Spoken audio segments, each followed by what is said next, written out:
This is डेनी विल्नर और इन्होंने कुछ ऐसी फिल्में बनाई हैं जो कि बस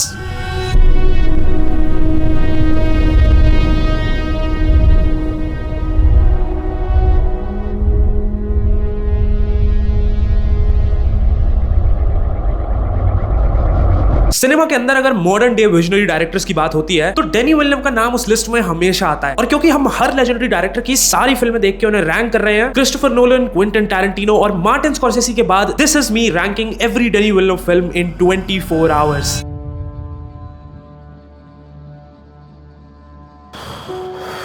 What the fuck did I just watch? तो देखो, इंसेंडीज एक ऐसी फिल्म है जिसके बारे में जितना कम पता हो उतना बेटर है। जब मैंने फिल्म चालू करी तो देखो, शुरू में मेरे को अंदाजा लग गया था कि this is gonna be a slow burn, because ये फिल्म धीरे धीरे तुम्हारे अंदर घुसती है। ये तुम्हें एंटरटेन नहीं करती, ये तुम्हें इमोशनली एग्जॉस्ट करती है। फिल्म की स्टोरी एक भाई और बहन से शुरू होती है जिनकी माँ का देहांत हो चुका है और उसके बाद वो अपनी माँ की आखिरी विश पूरे करते हुए अपने भाई और अपने बाप को ढूंढने शुरू करते हैं। बट सबसे ब्रिलियंट बात यह है कि फिल्म एक पजल की तरह खुलती है और हर नया आंसर सिचुएशन को बेटर नहीं बल्कि और ज्यादा पेनफुल बना देता है। और भाई, इस फिल्म में मुझे एक चीज जो बहुत ज्यादा यूनिक लगी वो है कि ये फिल्म डायलॉग्स पे बिल्कुल भी रिलाई नहीं करती। साइलेंस इसका इतना परफेक्टली यूज करा गया है कि कभी कभी बिना कुछ बोले ही ये फिल्म तुम्हें अनकंफर्टेबल कर देती है। और वो बस वाला सीन, भाई, दैट सीन जेन्युइनली ब्रोक मी। एक माँ अपनी बेटी को बचाने के लिए उसे खुद से अलग कर रही है और फिर एंड में पता चलता है कि वो भी नहीं बच पाती। फिल्म बार बार एक ही चीज दिखाती है कि वॉर सिर्फ लोगों को मारती नहीं है, वॉर पूरी की पूरी जिंदगियां खा जाती है। And then comes the famous reveal. And मैं मजाक नहीं कर रहा हूँ इस टाइम पे, बट उस टाइम मेरे जेन्युइनली रोंगटे खड़े हो गए थे जब एंड में वो ग्रेव के सामने खड़ा होता है आफ्टर रीडिंग द लेटर्स। तब मुझे रियलाइज हुआ था कि ये सिर्फ एक शॉकिंग ट्विस्ट नहीं था, एक वॉर ने लिटरली पूरी फैमिली की जिंदगी बर्बाद कर दी। और शायद इसीलिए ये फिल्म इतनी ज्यादा डिस्टर्बिंग लगती है, बिकॉज समवेयर डीप डाउन तुम्हें लगता है कि रियल वर्ल्ड में भी पता नहीं कितने लोगों के साथ ऐसा हुआ होगा। It is genuinely one of the best films I have ever watched. This goes straight into the perfection category.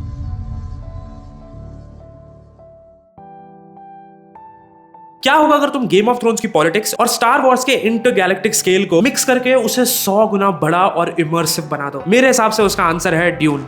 अब देखो, ड्यून और मेरा बहुत इंटरेस्टिंग एनकाउंटर हुआ था। जब ड्यून पार्ट 2 रिलीज हुई थी तब मुझे पता लगा कि भाई ये साल की बिगेस्ट फिल्म है। मैंने ट्रेलर देखा और इंस्टेंटली डिसाइड कर लिया कि इसे तो थिएटर्स में ही एक्सपीरियंस करना है। मैंने first day first show IMAX with laser की टिकट्स बुक करा दी बिना फर्स्ट पार्ट देखे, और उसी से एक रात पहले लिटरली रात के 11 बजे मैंने ड्यून पार्ट 1 चालू करी। ड्यून एक ऐसी फिल्म है जिसे तुम प्रॉपर एपिक सागा कह सकते हो। यहाँ पॉलिटिक्स है, बिट्रियल है, एक्शन है, इमोशंस है, बट इन सबसे ऊपर जो चीज स्टैंड आउट करती है ना, वो है इसका वर्ल्ड। फिल्म में हम पॉल एट्रीडीज को फॉलो करते हैं जो अराकिस नाम के डेजर्ट प्लैनेट पे जाता है जहां स्पाइस नाम का रिसोर्स मिलता है जो फ्यूचर में इंटरस्टेलर ट्रैवल और फ्यूचर देखने जैसी एबिलिटीज के लिए बहुत इंपॉर्टेंट है। बट धीरे धीरे पता चलता है कि ये सब एम्परर की एक पॉलिटिकल चाल थी to destroy the house Atreides completely. और फिर वहीं से पॉल की जर्नी की शुरुआत होती है। अब ऑनेस्टली ड्यून स्टैंड अलोन एक बहुत ही ब्रिलियंट फिल्म है, बट मुझे लगता है कि ड्यून पार्ट 2 देखने के बाद ही इसका फुल इंपैक्ट फील होता है, बिकॉज पार्ट 1 बहुत सेटअप हैवी है। अगर कोई कैजुअल व्यूअर बिना ध्यान दिए देखे तो बहुत सी चीजें उसके सर के ऊपर से जाएंगी और फिल्म स्ट्रेच फील हो सकती है। बट अगर तुम एक्टिवली इन्वेस्ट करो ना, भाई क्या एक्सपीरियंस देती है फिल्म। इतने पावर डायनेमिक्स, इतनी डिटेलिंग, इतनी वर्ल्ड बिल्डिंग एंड विजुअली तो this film is insane. Massive spaceships, endless deserts, double sun eclipses, everything feels gigantic. और सबसे क्रेजी चीज ये है कि ह्यूमंस इस वर्ल्ड में बहुत ही छोटे फील होते हैं, और जब इन विजुअल्स के साथ हैंस जिमर का म्यूजिक हिट करता है, it literally feels out of this world. That day I was introduced to the world of Dune, और अगले दिन मैं गया आईमैक्स में ड्यून 2 का first day first show experience करना है। उसका एक्सपीरियंस जानने के लिए वीडियो को एंड तक जरूर देखना। This goes straight into perfection, Incendies से भी आगे। This is by far the most confusing film I've ever watched. मतलब इस फिल्म की ब्यूटी ही ये है कि तुम्हें लिटरली समझ नहीं आता कि चल क्या रहा है, but at the same time जो क्रक्स, जो मिस्ट्री, जो अंडरलाइंग थीम फिल्म फॉलो कर रही होती है वो इतनी इंटरेस्टिंग होती है कि तुम फिल्म रोक भी नहीं पाते। जैसे जैसे फिल्म आगे बढ़ती है ये उतनी ही ज्यादा अनकंफर्टेबल और डिस्टर्बिंग बनती जाती है। फिल्म का जो एक पर्टिकुलर एनवायरमेंट, कलर ग्रेडिंग और एटमॉस्फेयर है उसे देख के ही मुझे घुटन सी फील होने लग रही थी। वो dirty yellow visuals, empty spaces, weird सी framing, everything feels wrong. And I genuinely think कि ये वैसी फिल्म है जिसको जितने अलग अलग लोग देखेंगे उसका उतना ही अलग अलग मतलब निकलेगा। And for me this film was about 2 people who were one. मुझे ऐसा लगता है कि एडम एंड एंथनी दोनों एक ही पर्सन है जो कि स्प्लिट पर्सनालिटी की तरह जी रहे हैं, एंड हर एक सीन जहां हम उन दोनों को एक साथ देख रहे हैं is just an imagination of him talking to himself. और फिल्म में जो स्पाइडर्स का सिंबोलिज्म यूज करा गया है, ऑनेस्टली पहले मुझे कुछ समझ नहीं आया था, बट बाद में मीनिंग्स देखे तो पता चला कि स्पाइडर्स यहाँ fear of commitment and entrapment को सिंपलाइज करते हैं, और सडनली बहुत सी चीजें क्लिक करने लगती हैं। Discussing this film is very interesting. Meanings निकालना, थ्योरीज पढ़ना, सिंबलिज्म समझना, all of that is fun. But जब मैंने फिल्म फर्स्ट टाइम खत्म करी ना, उस वक्त मैं जेन्युइनली बहुत इनकम्प्लीट सा फील कर रहा था। ऐसा लगा जैसे फिल्म ने जानबूझ के आंसर्स ऑडियंस पे छोड़ दिए, व्हिच आई नो बहुत से लोगों को तो जीनियस लगेगा, बट पर्सनली मुझे लगा फिल्म थोड़ा ज्यादा ही एब्स्ट्रैक्ट हो जाती है, and for that I would put it in time pass category.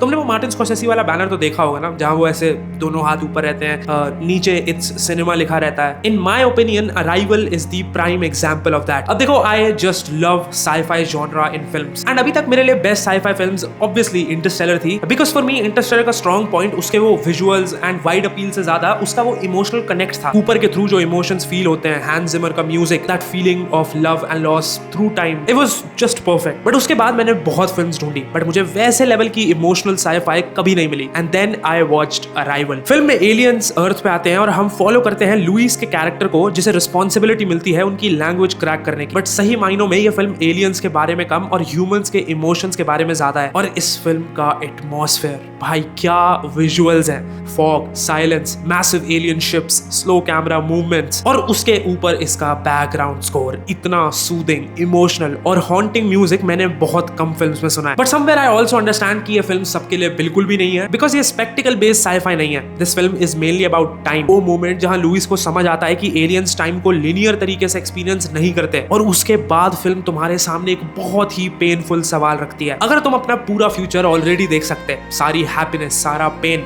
तो क्या तुम फिर भी वो लाइफ चूज करते? और जब लुइस को अपनी बेटी के फ्यूचर के बारे में पता होता है, फिर भी वो उसे चूज करती है, that was just so heartbreaking. Because film ये नहीं कह रही कि पेन अवॉइड करो, फिल्म कह रही है कि कभी कभी दर्द के बावजूद भी मोमेंट्स वर्थ लिविंग होते हैं। और लास्ट में जब वो इयान को हग करती है और बैकग्राउंड स्कोर हिट होता है, भाई मैं लिटरली रो दिया था उस सीन में। This film is beautiful, emotional, heart breaking and one of the most human sci-fi films I have ever watched. This goes straight into perfection category, and honestly Incendies and Dune part 1 से भी आगे।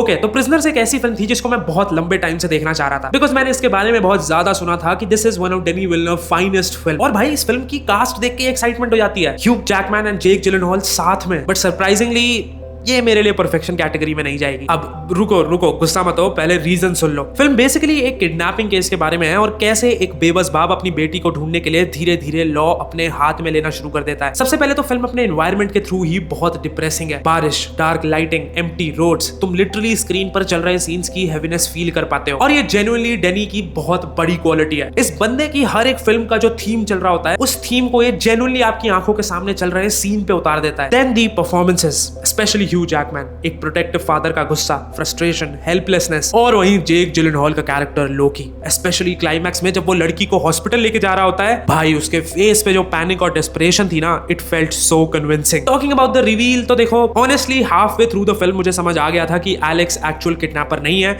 वो almost too obvious लग रहा था। और जब असली रिवील होता है तो वो डेफिनेटली डिस्टर्बिंग है, बट पर्सनली मुझे लगा कि फिल्म का इमोशनल बिल्डअप उसके मिस्ट्री पे ऑफ से ज्यादा स्ट्रॉन्ग था। बिकॉज फॉर मी प्रिजनर्स का स्ट्रॉन्गेस्ट पार्ट किडनैपिंग मिस्ट्री नहीं थी, it was watching a father slowly losing himself.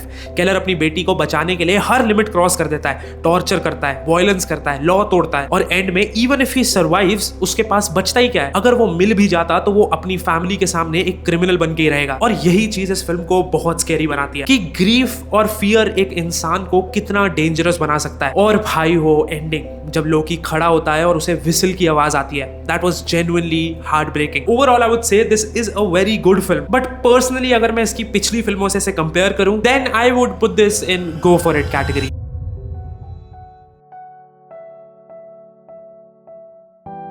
Okay, तो ड्यून पार्ट 1 को लिटरली 4-5 घंटे पहले एक्सपीरियंस करके मैं पहुंचा सिलेक्ट सिटी वॉक। मैंने एक्सपीरियंस करी Dune part 2 and oh my goodness भाई, this film was perfect payoff to the part 1। Part 1 में जितना बिल्डअप, जितना सेटअप हुआ था, यहाँ उस हर एक चीज को सिर्फ जस्टिस ही नहीं मिला, बल्कि उसे एक लेवल और ऊपर एलिवेट करा गया है। 2 घंटे 40 मिनट का रन टाइम जेन्युइनली फील नहीं होता। फिल्म एग्जैक्टली वहीं से कंटिन्यू होती है जहां पार्ट 1 खत्म हुई थी। पॉल धीरे धीरे फ्रीमैन के वेस सीखता है, उन्हीं में से एक बनता है और अपने बाप की डेथ के पीछे एम्परर की स्ट्रैटेजी को समझने लगता है। बट मेरे लिए सबसे इंटरेस्टिंग डायनामिक था पॉल और चानी का। एक तरफ पॉल धीरे धीरे अपने मसीहा वाले रोल को एम्ब्रेस कर रहा है, वहीं दूसरी तरफ चानी इन प्रोफेसीज और ब्लाइंड फेथ पे बिलीव करने से मना करती है, और यही कॉन्फ्लिक्ट धीरे धीरे डरावना बनना शुरू हो जाता है। बिकॉज पार्ट 2 सिर्फ एक हीरो राइज वाली स्टोरी नहीं है, ये एक इंसान की स्टोरी है जो पावर और डेस्टिनी के चक्कर में मॉरली ग्रे हो जाता है। एंड भाई विजुअली डेनी विल्नव की हर फिल्म की तरह this film is also insane. Sandworm riding scene, massive war sequences, black and white Harkonnen world, Paul का स्पीचेस देना, लास्ट वाली 1v1 फाइट, और आईमैक्स में तो भाई कुछ सीन्स लिटरली गूज़बम्प्स दे रहे थे because of the sound design and music. Surprisingly part 2 almost every department में पार्ट 1 को आउट परफॉर्म करती है। म्यूजिक, पेसिंग, एक्शन, इमोशनल पे of, stakes, everything felt bigger and more intense. और मुझे लगता है पार्ट 2 पॉल का ट्रांसफॉर्मेशन फाइनली कंप्लीट करता है, बिकॉज बाय द एंड वो सिर्फ एक प्रोटैगनिस्ट नहीं लगता, he feels powerful but also terrifying at the same time. And honestly genuinely I can't wait for Dune part 3। और ऑन रिकॉर्ड मैं ये चीज कह रहा हूं, मैं एवेंजर डूम्सडे और ओडिसी से भी ज्यादा एक्साइटेड ड्यून पार्ट 3 के लिए हूं। This is literal perfection and this goes straight to the top tier, even above arrival.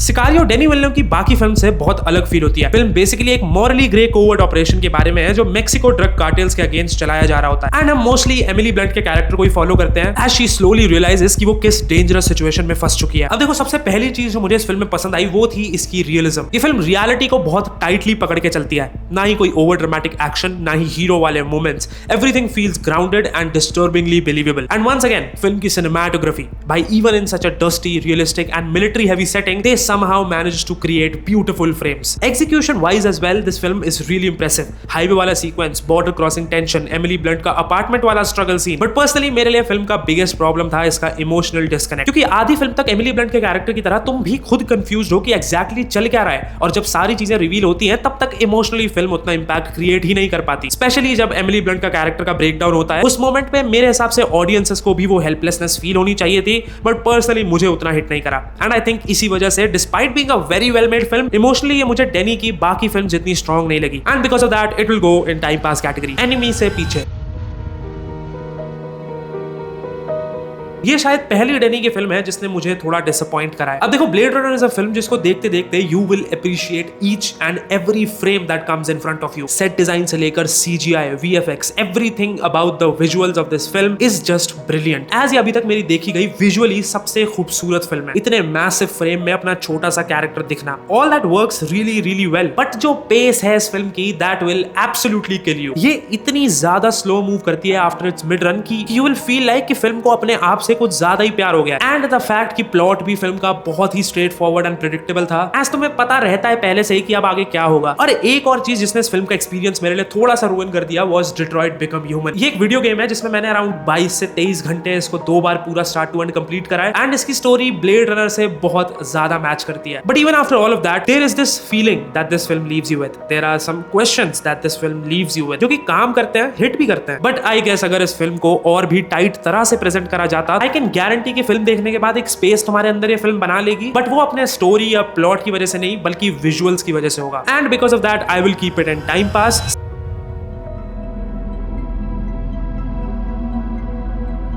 अब देखो, ये तीनों फिल्में डेनी की डायरेक्टोरियल जर्नी की शुरुआत थी, तो आई एम श्योर कि तुम में से आधे से ज्यादा लोगों ने ये देखी नहीं होंगी, तो मैंने सोचा इनको साथ में क्लब करने का, एज तीनों ही उतनी खास नहीं है। August 32nd ऑन अर्थ डेनी की डेब्यू फिल्म थी and it's bad, very bad and absurd. तुम बस कहानी सुनो फिल्म की, ठीक है। वो अपनी मॉडलिंग की जॉब छोड़ती है एंड बच्चा करने निकल पड़ती है, और उसका बेस्ट फ्रेंड मान भी जाता है, बट सिर्फ एक शर्त पे कि अगर बच्चा करना है तो हमें कार्यक्रम डेजर्ट यानी रेगिस्तान में करना होगा।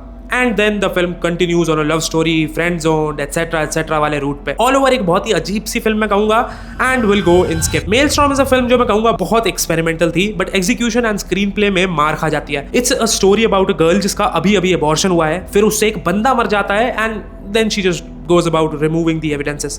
फिल्म में फिश का बहुत ही यूनिक तरह से यूज करा गया है, जहां वही हमारी नरेटर है, but even after all of that the story is not very engaging, and because of that this will go in skip. But August 32nd से आगे, अब देखो, from his early work I think this will be the one जहां हम कह सकते हैं कि ओके अब Denis started finding his iconic style. Film में सिनेमाटोग्राफी एंड एटमॉस्फेयर पे भी बहुत फोकस हुआ है। फिल्म हमें उस किलर के माइंडसेट के अंदर लेकर जाती है टू अंडरस्टैंड हिज साइकी। अब overall the film is very short, कुछ 1 घंटे की है, तो it was engaging and thought provoking, but comparing it to the other masterpieces this will go in time pass, Sicario से भी पीछे। So this is how our final tier list looks like, and after spending 24 hours inside his filmography, मैं बस एक ही चीज बहुत confidently कह सकता हूं, cinema is not dead and it is being made by the right people. So this was the video guys. अगले कौन से डायरेक्टर पे तुम चाहते हो कि मैं मैराथन करूं, उस डायरेक्टर का नाम कमेंट्स में नीचे छोड़ के चले जाना, एंड देन शायद अगली वीडियो उसी पे आए। चैनल को तुम सब्सक्राइब कर लो, and I will see you in the next one.